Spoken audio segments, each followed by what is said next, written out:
consegue colocar o pé no freio, no meu caso, como não era um profissional liberal, os processos chegavam Não param, e na fase final agora da minha aposentadoria já não era mais pilha física, era era eletrônico. Então você dormia, no outro dia você acordava, já estava assim, tudo cheio. Não tinha jeito de pôr o pé no freio. Gente, então eu vou pôr o pé no freio, hoje eu vou, de manhã, eu vou fazer a minha academia direitinho. Mas aí você acordava de manhã, você ia olhar lá, Tava você já lotado. desistia, eu ligava pro personal, você já cancelava a aula, porque o negócio prioridade, apertou. Mas né? aí que tá, mas aí Então. talvez a hora de pôr o limite foi mais fácil, assim, até pela... O limite teve que ser a aposentadoria, quando algumas pessoas não conseguem, e aí vão ficando,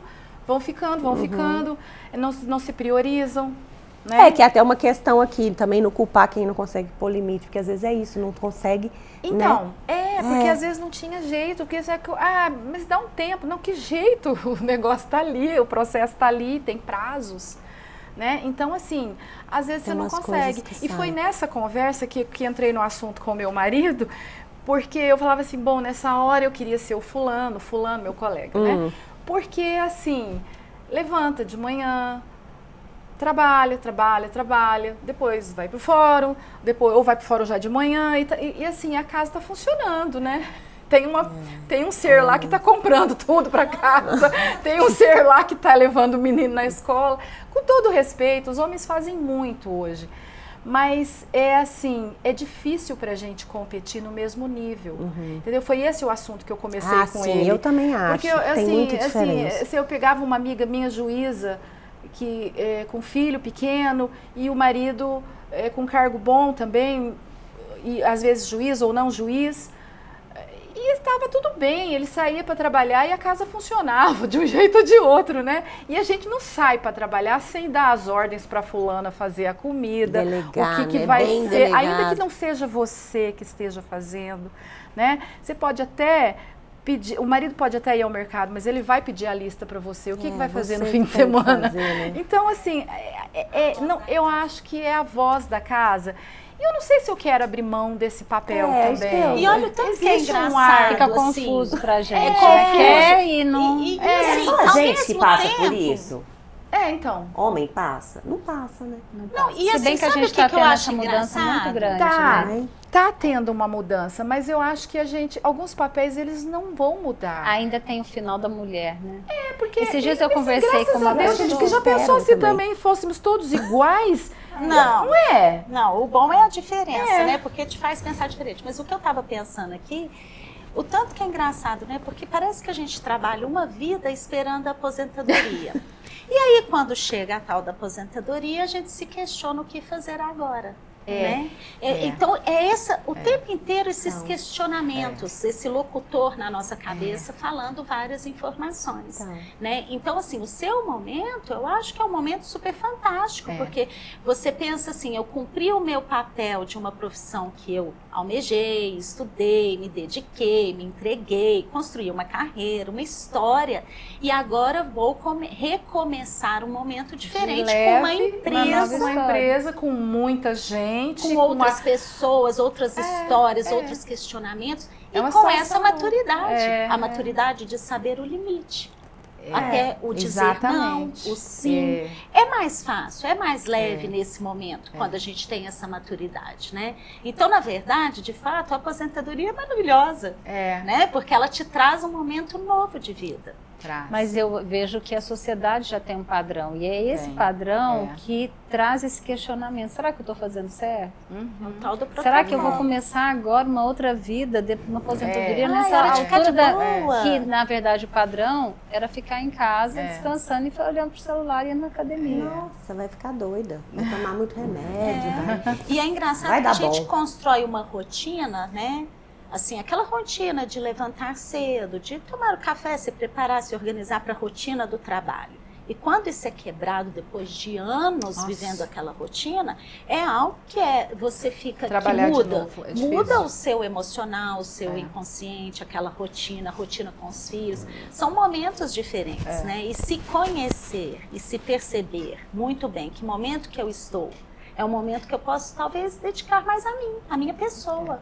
né, ao meu desenvolvimento ainda enquanto pessoa, físico e mental. A gente está em expansão, né, Miralda? Mas eu acredito, assim, que nessas transições, nessa loucura, nessa busca, a gente está se movimentando, mas lá no seu fundinho tem principalmente para as mulheres, tem um incômodo. Esse incômodo dessa diversidade de situações, como que ela lida com tudo isso, mas tem um querer que é individual, mas ela tem um coletivo que ela precisa cuidar. É a filha que cuida dos pais mais idosos, é a que cuida do filho, é a que cuida do marido, é a que cuida da casa, do açougue, do supermercado, do vizinho, da festa que tem que acontecer. Então, são muitos papéis. E eu acho que isso nunca vai acabar. O que a gente precisa é de buscar esse equilíbrio. Né? Como lidar com esses papéis de uma forma mais leve. Eu falo que o externo a gente não consegue controlar. Principalmente com esse mundo hoje da tecnologia, dessas inovações. O jeito que a gente trata com essas coisas, né? O que a gente precisa é nos fortalecer. Cuidar desse eu para que ele consiga, de uma forma mais madura, lidar com todas essas questões que chegam para a gente. E não tenha tanto sofrimento. Autoconhecimento. O autoconhecimento, eu acho que é a grande chave. Parar um pouquinho, respirar, se entender. Né? Onde estou, quem eu sou, que momento que eu estou. E é engraçado que a gente percebe em alguns momentos, em conversas, que talvez para a mulher isso seja um pouco mais leve. Então, por exemplo, eu estava vendo outro dia nas redes sociais uma pessoa falando, até conhecida, que ela estava numa viagem e sentou na área VIP do aeroporto e começou a conversar com uma senhora. E ela começou a contar da vida dela. E ela falou assim, eu fui casada há 60 anos. 60 anos. E o meu marido faleceu. Então agora eu estou viajando, estou, né, encontrando um novo momento. Será que o homem faria esse mesmo movimento? Como a tendência é os homens morrerem logo depois que as mulheres morrem, não é? Não tem disso? Não conta de viver. Porque a mulher tem esse poder, né, assim, entre aspas, mas de acolhimento, de movimentar a vida, a casa, de uma e ela dá o movimento dentro do lar, dentro da casa. Eles esperam a gente. E o homem vai, é da natureza também, eu acho. Eu acho que é da natureza. Eu vou falar umas frases agora e eu queria que vocês vissem qual vocês colocariam assim na geladeira, ou se tem outra que vocês carregam dentro pra gente falar. Dizer não ao outro é dizer sim para mim. Agenda é um espaço sagrado. Limite sem afeto vira muro. Qual que vocês colocariam na geladeira? Limite sem afeto? Vira muro. A primeira eu colocaria dizer na geladeira. Não ao outro é dizer sim a mim. E penso que eu colocaria essa também. Porque na verdade mas é difícil demais dizer não, assim. Eu tenho facilidade. Eu tenho medo de desagradar. Falar não. Aí, Marina, eu ia falar isso. Eu acho que assim, o que o não representa para você? O que esse não está representando? Porque quando eu falo, às vezes, o não, é que eu estou dando uma autonomia para o outro, estou dando uma liberdade, eu estou dando espaço para o outro. O seu não... Meu não é... Para desagradar. Medo de desagradar. Tô trabalhando isso, tá? Faço terapia. Tô melhorando muito isso, porque eu tinha muito medo. Então, sabe quando você sempre cede, e aí o pior é que você vai dizendo não pra você mesma, né? Você vai afogando. Vai afogando, eu falo que eu tenho facilidade no dia a dia, na rotina, mas com as filhas, pra mim sempre foi difícil e é uma dificuldade até hoje. Dizer não? Dizer não pra elas. Porque parece que eu estou deixando de fazer o meu papel enquanto mãe e elas esperam algo mais de mim naquele momento, né? E o dizer não pro filho é fundamental o tempo inteiro. Eu acho que a questão do filho pesa, né? Então essa chantagem emocional que entra também, aí te pega muito. Eu caio e faço assim. Facinho de me enganar. E eu acho interessante você falando isso, Ju, porque eu vivi uma situação ontem, porque eu não consegui em casa almoçar.